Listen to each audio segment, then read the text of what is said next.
Okay, here we are. It's Boston International Book Fair. It's November 11th, Veterans Day 2017. And our first interview of the day is with Ken Mallory. Ken, welcome to the interview process. Thank you. And let me start by asking you some questions. And tell us a little bit about your background, your family, siblings, what your parents do or did, and something about your upbringing, school life. Just bring us a little bit up in a mini biography. Okay, I was born in Oakland, California. My father was in the Navy, and we went from there to Norfolk, Virginia.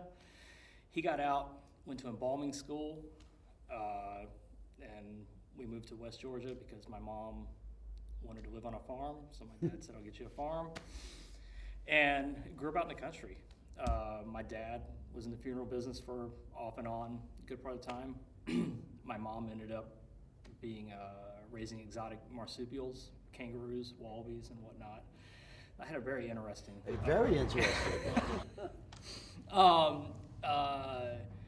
Went to high school in West Georgia. Never really fit in because I wasn't into football or hunting or stuff like that. You know, plan was after high school was to move somewhere, New York, San Francisco, go to art school. I ended up going to art school in Atlanta.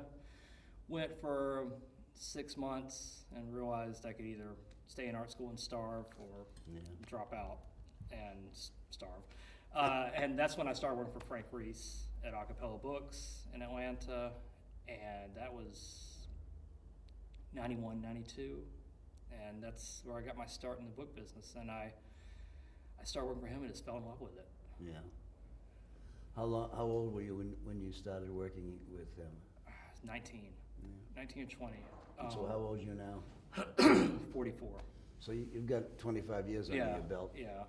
And it was my girlfriend at the time encouraged me to go in and apply for a job with him, and because I loved his store. I knew his store since high school. It was different from anything I'd ever seen.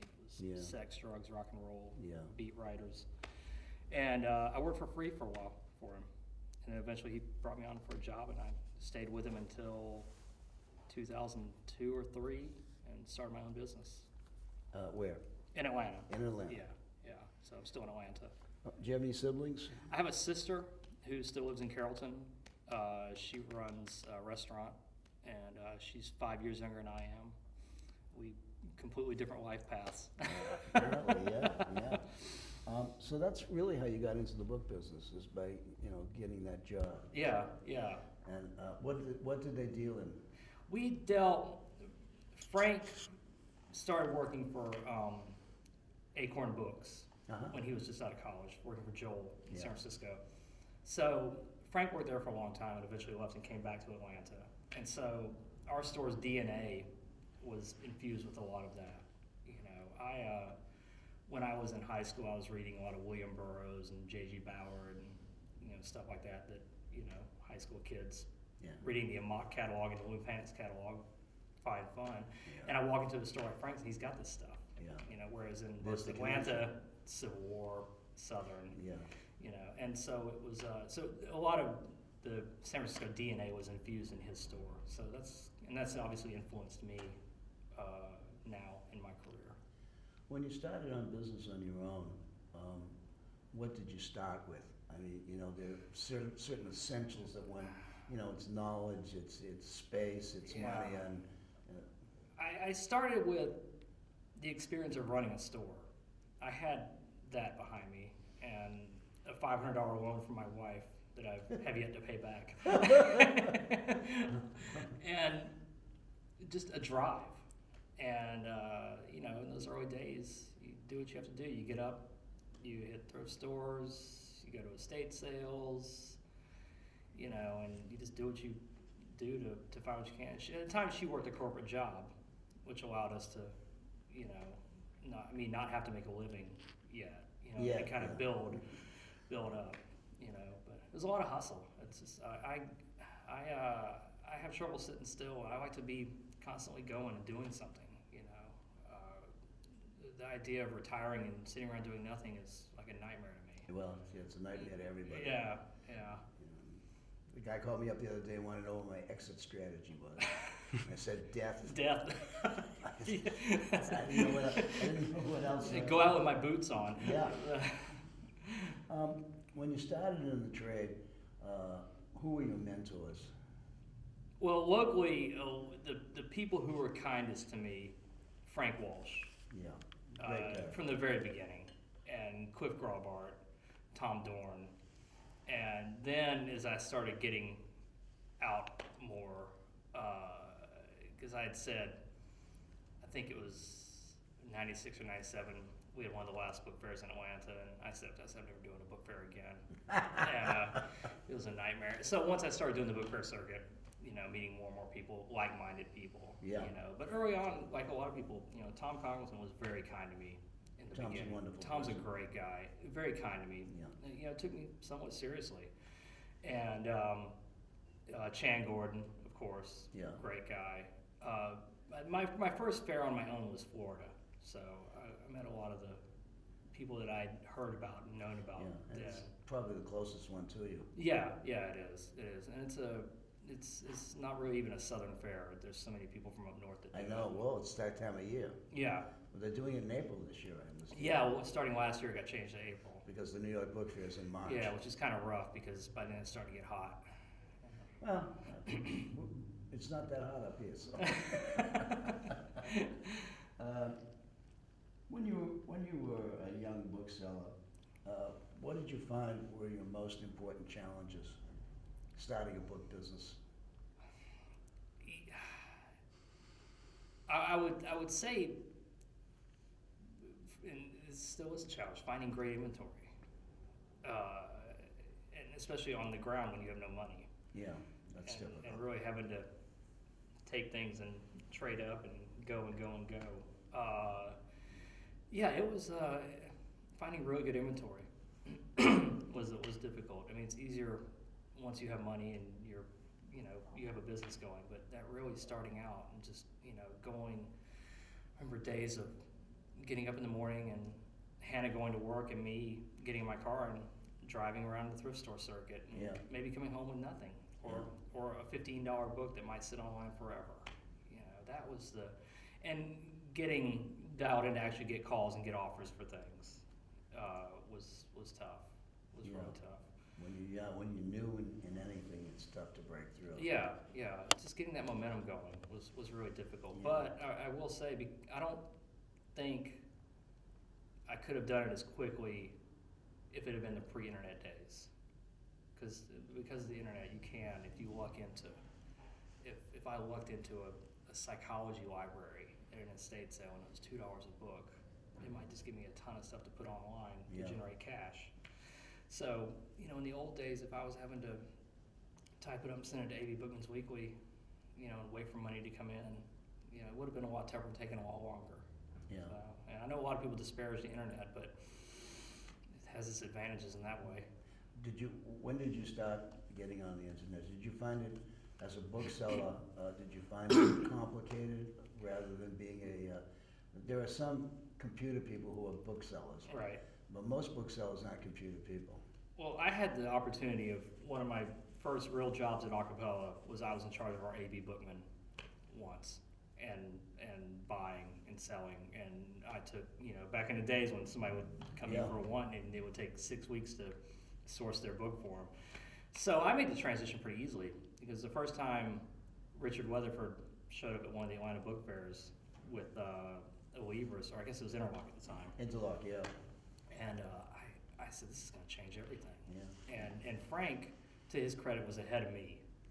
He saw what was coming, and he started clearing out inventory. And actually, I will say that Joel, before him, in San Francisco, saw what was coming. Yeah. And that realized that these books that we fill stores with, one day are not, they're going to be online for nothing. That's right. And, obviously these guys were right. Yeah. And it did change everything. But, I've always been an adapt or die kind of guy. And, things, one constant in life is change. Yeah, that is change. You guys have any kids? I've got 2 kids. I've got a 15-year-old Right. and a 9-year-old. 15-year-old's going to cause you trouble. He already is causing me trouble. The 9-year-old's got a little ways to go. They both cause me trouble. That's what kids. That's what kids are. They're great meant to kids, though. do. They're great kids. But yeah, I'm getting payback. You getting payback? There you go, Dad. There are a lot of challenges being in the book business. What are some of the challenges for you? Other than just finding inventory, which is everybody's Right. challenge. Well, I think on top of that is finding fresh inventory and changing customer bases. You know, institutional customers make up a large percentage of where my money comes from. Yeah. You know, I have a lot of sales online, but you know, and finding those customers, and I think that's what has been most important about book fairs now. Still, I think that's why book fairs won't go away. No, they won't. I mean, because then there's constantly new people coming in. At Emory University, there's a young man who just did his postgrad work, and he's coming in under Pelham to work on stuff, and he'll break new ground in things. And things move faster now. But you know, challenges. I mean, my biggest challenge is honestly being away from home. Yeah. That's for me. You know, I being on the road for even a week is tough. You know, but I think personally my biggest challenge is not being bored. You know, Yeah. I'm constantly looking for things I've never seen before. And We all are. I'm trying to figure out how to put it in a new context. You know, that's my biggest challenge, and that does fall into the inventory thing. But other than that, you know, I think we have it easier than when I first started. I really do. Well, you get a lot of information. You got a lot of information. Exactly. You know, the wealth of information that is available right at your fingertips. That's I mean, true. in my phone. I mean, Yeah. And you know, I hear a lot of kvetching and complaining about, you know, the trade is dying and things are different. And yes, things are different. Of course they're different. They're always different. They'll be different tomorrow than they were today. It's very important that we as booksellers change with the times. I agree. I completely agree because you know, customers come and go. They die. They move on. You know, and you know what this young man who's coming in under Pelham wants to collect. They're 99% of the people. If you mention what his interests are, they don't know what you're talking about. Yeah. And you know, you have to keep up. Yeah, keeping up is really the most difficult part. I think that is, and in a lot of things, even being relatively younger, I get left behind. You know. Yeah. I mean, we all do. Yeah. We can't do it all. Yeah. You know, I try, but I you know, and yeah, and I really do think that we almost have it easier than we ever did in this business. Well, sometimes having it easy is not good. That I agree with that. Too. I mean, it can make you lazy and complacent. But I think those of us who are constantly looking for a challenge. Yeah, it's there. What percentage of your business would you break down between, let's say, libraries, private collectors, store, what have you? I would say the dollar revenue, institutions are probably 60% of it. Mm-hmm. And the rest of the customers, I have some non-institutional customers, but I don't have really great ones I can call up and sell a 5-figure item to. Yeah. Institutions, on the other hand, I do. Yeah. Passive internet sales, I love. It's, you know, I can catalog, you know, 25, 35 relatively boring books in a day. They go up, and there's a good chance the next day some of them will be gone. Yeah, And, that's true. And you know, I'm very good at managing my time, and what I do is, you know, I know when I have things I really need to work on and get quoted out, and I make time to do that, along with making sure, you know, things that are not fun, like cataloging boring books for the internet, you know, go out because it creates cash flow. Cash flow is very important. in this Exactly. business, unless you're rich. Unless you're rich. In You're a which case- gentleman farmer. Yeah, really. Who works with you on? Do you have a store? No, I don't have a store. You're like I would never go back to open retail. Oh, God, that's horrible. Yeah, never. So you work out of the house? I have an office in my home. I have a pretty large home, and my downstairs is my office, and I share a warehouse space with David Hamilton Oh, I know David. and Cliff Graubart and Dave McCord. We all have a warehouse space where we keep, general inventory. But otherwise, I have my better stuff in my office in the bottom of my house, and that's where I work all day. Is there. So you really don't have anybody helping you, per se? No, I don't. I have very good local partners, once again, within Cliff and David, Yeah. and a lot of times it's almost like having employees. I know I can walk into a house full of Americana, a Southern Americana, Yeah. and I can call David Hamilton and he'll be on it, and it'll get cataloged, it'll get sold, and I don't have to do anything but write a check. Yeah. And- That's not fun, though. Well, the fun part is walking in and saying, wow, what a bunch of great stuff. Yeah. And then you have to figure out how to pay for it and sell it and catalog it and all that. And that's the unfun part. Paying for it's the most important part. Exactly. But I think I think most of us would say the most fun part of this business is the hunt. It is. It's And- the hunt. It always will be. Yeah. It's boring to catalog, but Yeah, if I had a way where I could get up every morning and profitably just go around and hunt for stuff, I wouldn't get anything else done. well, you say that now. But as you get older and things change in your life, you find that there are other things that are coming in that are more important. Oh no, I agree with that. And my day is cut short, usually because I have pick up my youngest son from school and things like that. So I pick up my grandson at 3:30 Yeah. every afternoon. yeah. So I mean, so there is that. So it's a 3 o'clock pickup and come home and wrap things up, kind of schedule. But the hunt is I mean, when you walk into a fair like this, you never know what you're going to find. That's true. And you find a lot of overpriced books, for one thing, You do. and every now and then you can buy something. Yeah, I agree. But the ability to buy is far less than it once was. That is true. And I think that is true for a lot of material. Yeah. But for other material, especially when there's no other examples, and it might fall into newish areas of thinking. A lot of people, especially people like David, a lot of Americana people are doing a lot of manuscript material. Yeah. And I think once again, it's just putting something in context or having a place to go with it. Manuscript material is interesting, but you have to watch out for forgeries. Yeah, of There's course. so much going bad. Of course. Yeah. And that's the problem with the autograph business, I think. Yeah. And a lot of that stuff I know enough to be dangerous. And that's when I call in Dave. And he says, no. Well, what are you thinking? Or he says, yeah, this is great. Yeah. And that's, once again, having partners you trust. That's so important. Yeah, it is. So important, man. Let me ask you a few more questions. If you were thinking about entering the book trade today, would you? Yeah.